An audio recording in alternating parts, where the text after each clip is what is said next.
ಮತ್ತು ಉದ್ಯಮಶೀಲತೆಯು ನಿರ್ಣಾಯಕವಾಗಿರುತ್ತದೆ ಎಂಬ ಈ ಉನ್ನತ ಆಶಯದೊಂದಿಗೆ ಕಾರ್ಯಕ್ರಮವನ್ನು ಮುಂದುವರಿಸೋಣ.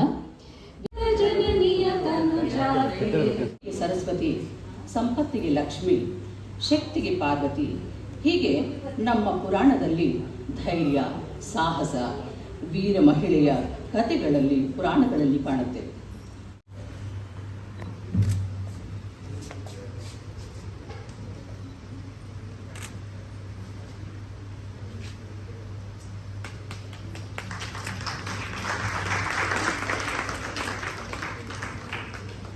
ಸಾವಿರದ 1990ರಲ್ಲಿ ಹಲವಾರು ಸಮುದಾಯದ ವಿದ್ವಾಂಸರು, ಕಲಾವಿದರು, ಸಾಹಿತಿಗಳು, ಇನ್ನೂ ಅನೇಕ ಕ್ಷೇತ್ರಗಳಲ್ಲಿ ಸಾಧನೆಗಳನ್ನು ಮಾಡಿದಂತಹ ಎಲ್ಲ ಸಮುದಾಯದ ಬಾಂಧವರು ಸೇರಿ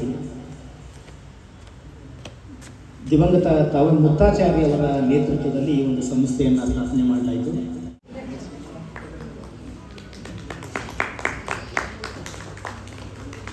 ಗಣ್ಯರು ಕೂಡ ಬರುವ ಸಮಾರಂಭಗಳಿಗೆ ಬಸ್ ಕಳಿಸಿ ಬಿರಿಯಾನಿ ಮಾಡಿಸಿ ಹಣ ಕೊಟ್ಟು ಜನ ಸೇರಿಸೋ ಕಾಲ ಇದು.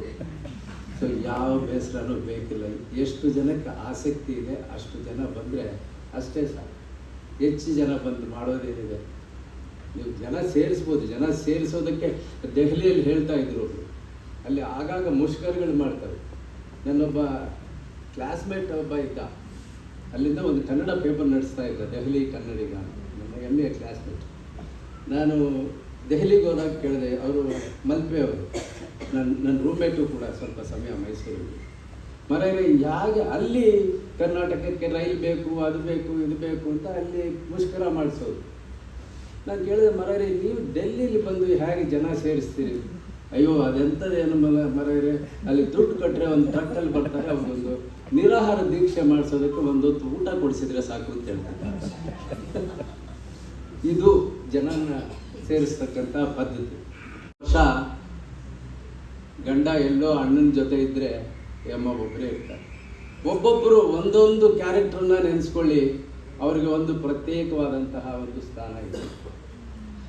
ನನಗೆ ಶ್ರೀಮತಿ ಅಂಬಮಣಿಯವರು ಕೇಳಿದರು, ಶ್ರೀಮತಿ ಭಾಗ್ಯಲಕ್ಷ್ಮಿ ರಾಜಣ್ಣ ಅವರು ಕೂಡ ನಾವು ಅದು ಕೊನೆ ನಿಮಿಷದಲ್ಲಿ ನನಗೆ ಆಗ ಅನ್ನಿಸ್ತು, ಅಮ್ಮ ನಿಮಗೆ ನಮಸ್ಕಾರ.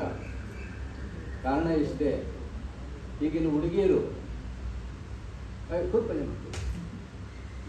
ಹುಡುಗ ನೋಡ್ಕೊಳ್ಳೋಕೆ ಬಂದಾಗ ಕಪ್ಪಗಿದಾನ, ಅವ್ನು ಕೆಲಸ ಇದೆಯಾನು ಕೇಳೋದಿಲ್ಲ, ಕಪ್ಪಗಿದಾನ, ಉದ್ದ ಇದ್ದಾನ, ಕುಳ್ಳ ಇದ್ದಾನೆ, ಇದನ್ನೇ ಕೇಳ್ತಾರೆ. ಅಂಥ ಸಮಯದಲ್ಲಿ ನೀವು ರಾಜಣ್ಣನವರನ್ನು ವಿವಾಹ ಮಾಡಿದ್ದಾರೆ ಅಂದರೆ ನಿಮ್ಮ ತ್ಯಾಗ, ನಿಮ್ಮ ಧೈರ್ಯ.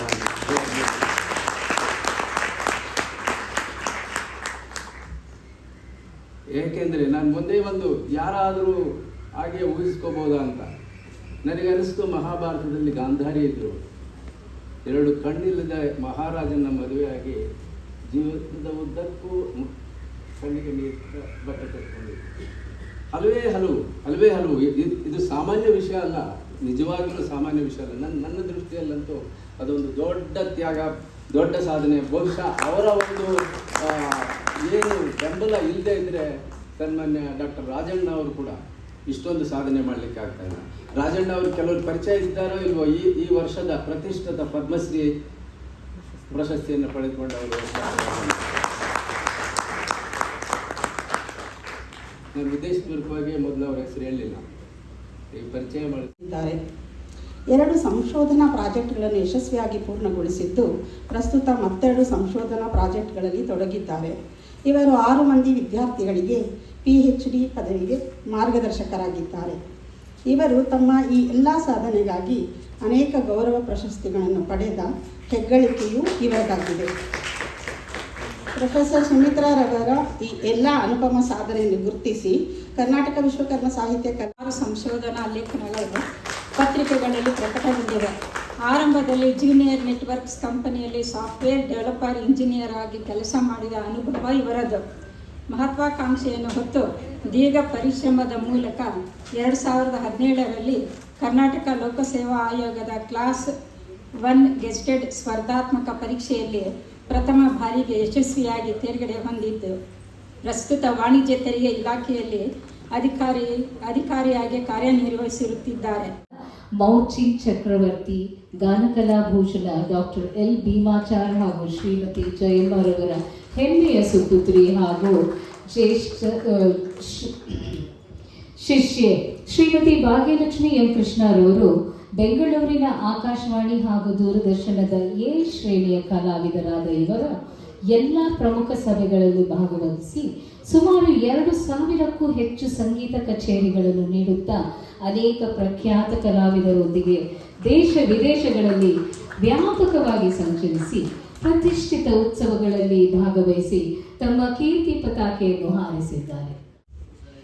ಶ್ರೀಮತಿ ಶ್ರೀ ಭಾಗ್ಯಲಕ್ಷ್ಮಿರವರು ಮಂಡ್ಯ ಜಿಲ್ಲೆ ನಾಗಮಂಗಲ ತಾಲೂಕಿನ ಶೆಟ್ಟಿಹಳ್ಳಿಯ ಪಂಡಿತ್ BC ಚಂದ್ರಶೇಖರ ಶಾಸ್ತ್ರಿ ಮತ್ತು ಗೌರಮ್ಮ ದಂಪತಿಗಳಿಗೆ ಕಿರಿಯ ಪುತ್ರಿಯಾಗಿ ಜನಿಸಿದರು.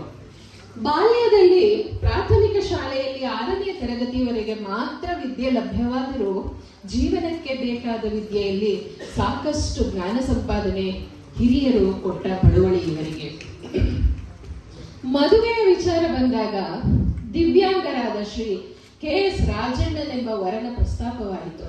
ಭಾಗ್ಯಲಕ್ಷ್ಮಿಯ ಅಣ್ಣಂದಿರು ಒಪ್ಪದೇ ಈ ವರನನ್ನು ನಿರಾಕರಿಸಿದರು.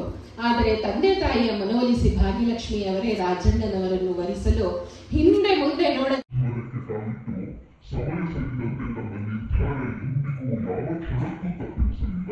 4 ಮಕ್ಕಳ ತಾಯಿಯಾಗಿ